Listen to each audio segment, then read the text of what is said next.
안녕하십니까. 2월 24일 수요일 오전 11시를 넘기는 시간입니다. 서울시장 선거, 부산시장 선거, 보궐선거가 있게 된 것은 민주당 시장들이 성추행 사건으로 물러섰기 때문인데, 이럴 경우 민주당의 당헌에 후보를 낼 수 없도록 되어 있는 것을 졸속으로 고쳐가지고 이 후보를 냈습니다. 이 선거 비용이 약 900억이 들어가는데, 금도나 이런 것에 대해서 국민에게 뭐 사과하는 거 없이 그냥 냈다 지르듯이 이 후보를 내고 결사적으로 이 두 자리를 확보하기 위해서 혈안이 되어 있다고 생각합니다. 우선 정권 측 입장에서는 서울시장, 특히 부산시장보다는 서울시장을 다시 장악해야 되겠다. 그래야 내년 3월 대통령 선거 때까지의 문재인 정권, 후계 정권이 고속도로를 놓게 될 것이다. 만일 서울시장을 놓치게 되면 야권세가 강하게 내년 3월까지 질주하게 되면 내년 3월 대통령 선거에서도 재집권은 불가능하게 될 것이다 하는 어떤 절박감이 배어 있어 가지고 지금 엄청나게 국회에서는 남자를 여자로, 여자를 남자로 고치는 것 외에는 무슨 법률이든지 간에 하려고 그냥 들이밀고 있습니다. 그 자세한 것은 내일 입법 활동에 대해서 말씀드리기로 하고, 그런 한편 야당은, 국민의힘당은 이 서울 부산시장 선거가 있게 된 이 좋은 기회를 확실히 이기려고 하는 정당인지, 도대체 무슨 전략으로 여기에 임하고 있는지, 무슨 부산, 서울에서 각각 경선을 한다고 하는데 국민의 주목을 전혀 받지 못하고 있다. 따라서 오늘 아침 현재의 여야를 이 서울 부산시장 선거에 비추어 볼 때에 문재인 정권 측은 이게 기고만장해. 자, 행정권을 가지고 재난복지금을 뿌리고, 그리고 국회에서 못할 짓이 없는 법을 만들어 통과시키려고 하고, 그런데 비해서 이쪽은 기고만장한데 이 야당은 백척간두에 서서 간당간당해요.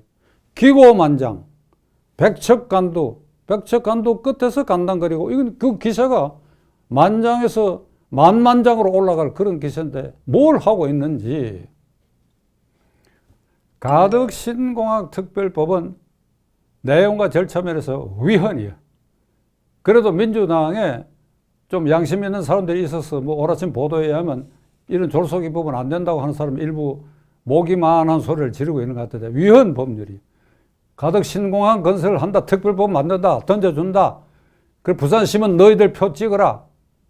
이거 부산시민 모독하는 겁니다. 그리고 부산 시민들 입장에서는 물론 가덕공항이 긍정적 상상대로 하면 그 공항에 대해서 물류가 몰려들고 동남아의 허브 공항이 되고 이런 꿈을 꿀 수도 있지만은 지금 과학적으로 그 증명이 안 되는 일입니다. 그리고 그것이 준공될 때까지 엄청난 돈이 들어가야 되고, 그리고 무엇보다도 이 위헌인 법률을 선거에 임박해서 부산 사람들 표를 낳기 위해서 던졌는데 그 표에 그 표심이 가덕공항 때문에 영향을 받는다. 그건 부산 시민이 아니지요. 그런데도 이 사람들을 할 수 있는 모든 방법으로 그걸 던지고 있고, 문재인 대통령은 4차 재난지원금을 이렇게 너무 급속히 하지 말라고 했다가 이번 주 들어서 말을 뒤집고 3월 말 안으로 4차 재난지원금을 살포하라. 3월 말이면 4월 7일 선거를 바로 일주일 앞둔 시점입니다. 4.15 선거 때 집집마다 뿌린 그 재미를 본 그걸 그대로 지금 적용하려고 그러고, 한 걸음 더 나아가 빠른 시일 안에 그나마 선거 후가 되겠는데, 이게 코로나가 조금 잦아들면 국민 전부에게 위로금을 주겠다. 이렇게 돈을 뿌리는 것, 또 돈 뿌리는 걸 미리 예약한 이런 행위를 대통령이 태연스럽게 지금 하고 있습니다. 이명박 대통령실에 국회의원, 특히 야당 의원 등을 불법 사찰했다. 그 증거가 국정원에 축적되어 있다. 박지원 국정원장이 어제 이걸 공개할 수도 있다. 이거 선거용이죠. 부산시장 야당 후보로 유력한 박형준 씨가 MB 정권 때 정무수석 비서관을 했으니까 그걸 모를 리가 있었겠느냐. 거기에 유력한 민주당 후보 김영춘 후보는 이미 지난주에서부터 이실직고해라, 박영준은 이실직고해라, 석고대죄해라 이렇게 나오고 있잖아요. 이게 참 기가 막힐 노릇이. 국가 운영을 이렇게 국정원에 축적되어 있는 자료, 이미 노무현 김대중 대통령 때 사찰 안 했나요? 김대중 대통령 때 국정원장 두 사람, 임동원, 신건 두 사람이 불법 사찰 도청으로 구속된 일이 있지요. 그래, 그거는 개인적 일탈이라 그래요.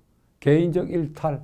그래, 국정원장이 책상머리에 앉아가 스스로 아무도 몰래 도청 장치를 만들어 그렇게 했다. 그럼 개인적 일탈이지. 조직이 움직였는데 이런 식으로 말로 무슨 말이든지 내뱉어가지고 일시 모면하고 두드려 잡고, 자, 이런 기고만장한 이 정권에 대해서 지금 국민의힘당은 여론조사 면에서 관변 여론조사 기관 기가 막힐 일인데, 제가 관변 여론조사 기관, 관변 쪽에 도를 받고 여론조사를 한 기관이라 이 말입니다. 리얼미터 갤럽 같은 게. 거기에도 어쩔 수 없어가지고 뭐 문재인 대통령이 지지율이 잘한다가 40% 여기 40% 이하가 틀림없는데 40%다. 그리고 잘못한다가 50%다. 50%, 55%다. 60%다. 이 말 하기 싫으니까. 그러니까 좌우간 이 사람들 지지율에도 문재인 대통령이 낮게 나오고 있는데, 정당 지지율은 들쭉날쭉해요. 그러니까 오히려 수도권에서도 여당, 민주당이 국민의힘당보다 높이 나올 수가 있다고. 야당은 지금 이 판국에 어찌해야 되는가 하면, 대통령 지지율이 이게 낮게 나올 때는 대통령을 반대하는 그 여론을 반영해갖고, 지금 분위기 같으면 정당 지지율에서 국민의힘당이 51% 이상이 나와야 돼요. 안 그렇잖아요, 지금. 그러니까 국민의힘당은 존재가 희미한 겁니다. 존재가 희미하다, 이게. 존재가 희미한 여러 요인 중에 첫째, 비상대책위원장이 당수인데 김종인 씨가 뭐 하는 사람인지 알 수가 없어요. 지금 아침에도 제가 택시 타고 오면서 택시사에게 말을 물어봤어요. 어떠냐 하니까 뭐 하는지 모르겠다, 야당에. 그 김종인 위원장이 있지 않냐. 김종인이라는 사람 뭐 하는 사람인지 모르겠다고 해요. 존재가 희미할 뿐 아니라 지금 단언컨대 50 군사정권 이래에 정부 여당의 횡포, 실정, 실책이 극에 달았던 데는 문민시대 이래에 문재인 정권 4년차 오늘 현재 이 시점입니다. 이러면 이 야당이 50대 숫자는 적어도 그 야당의 기세가 죽지 않고 영 새파랗게 살아있던 그 모습을 그대로 재현하기에도 충분한데, 야당의 존재가 안 보여. 야당의 존재가. 국민의 비판과 분노를 조직화하고 이를 민심의 폭탄으로 묶어서 이것을 정부 여당을 향해서 던지며 그 생기발랄하고, 비상대책위원장이 당수군이니까 국민의힘당 비상대책위원장이 어디 떴다 이러면 그 얼굴 좀 보자. 멀리서라도 김종인 잘한다 하고 박수가 나오고, 그리고 제1야당의 몇몇 중심 인물들은 말이지, 시내에 혼자 나타나더라도 그를 알아보는 사람이 둘러싸고 아이고 수고하십니다 그러고, 이런 분위기가 돼야 되는 거예요. 지금 이 상황은 조용하지 않습니까? 조용해요. 희미하고 뭘 하는지도 모르고. 국민으로부터 잘 싸운다, 박수 환호를 끌어낼 수 없는 이 야당은 야당이길 포기한 것이고 무자격자고 있으나마나 것이고, 좀 막말처럼 들릴지 모르겠으나 오늘 현재 시점에서 제1야당은 김종인 위원장을 비롯해갖고 국민 앞에 석고대죄해요. 이게 무슨 꼴입니까? 이게 국회에서 저 여당의 기고만장한 짓을 하고 있는데도 그냥 물러서지 않아요. 그냥 물러서기만 한다. 지난날을 탓해봐야 뭐 하겠습니까? 도대체 4월 15일 선거가 끝나고 지금 1년이 다 돼가는데 이런 비상대책위를 이렇게 오래 끌은 거, 저 정말 그대들 실수한 겁니다. 7, 8월에 전당대회를 해서 여러분 가운데 당대표를 뽑아가지고 죽이 되든 밥이 되든 그들을 중심으로 싸웠어야죠. 지나간 일입니다. 그러면 지금 4월 7일까지 제가 아침에 오면서 헤아리 보니까 43일이 남았는데 선거 공고하고 선거일이 한 15일 되니까 지금 선거 공고일까지 한 25, 6일 남았어요. 그 안에 국민의당 안철수 후보 측하고 단일화를 한다 그러니까 단일화를 해야 되겠지요. 그러면 국민의힘 당은 그래 단일화하고 그렇게 해서 후보를 결정하고 그런 과정에서 제가 주문을 하지요. 야당이 어찌해야 되는지 답답하니까 주문을 하지요. 비상대책위원장 김종인 있지요. 비상대책위원회도 있지요. 이거 무시하세요. 104명의 국회의원 모이세요.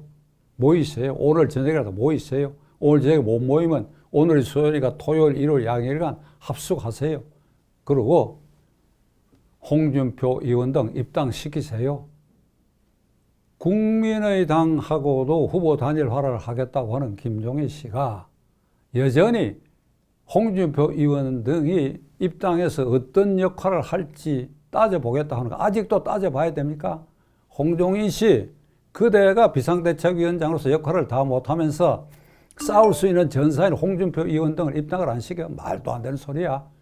그러니까 104명 국회의원 여러분들이 모여가 거기서 홍준표 의원 등의 입당을 결의하고 그리고 우리가 서울 부산시장에 임하는 우리의 각오가 이러하다. 그리고 내년 3월 대통령 선거까지 우리는 적어도 국민이 신뢰할 수 있는 이러한 공약을 빠른 시일 안에 대강의 얼개를 이렇게 만들겠다. 이걸 결의하세요. 결의하고 비상대책위원회 김종인 위원장 그 회의체는 무시하세요. 이번 여러분들이 나서서 그렇게 하고 그 다음에 중요한 제안을 합니다. 104명 국회의원들이 연고지별로 예를 들면 서울시장 선거 중요하니까 서울시 선거가 아니라 하더라도 전부 압도적 다수는 서울시에 직결시켜서 주말부터 골목골목에 띠를 두르고 나타나세요. 선거법에 위반 안 됩니다.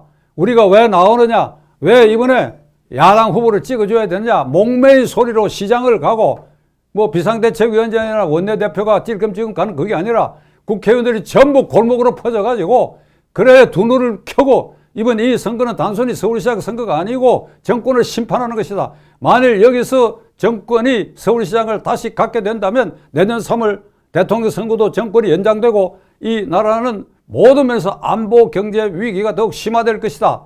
이걸 설명하세요. 한 사람 와서 손을 잡고 호소하세요. 눈물도 흘리세요.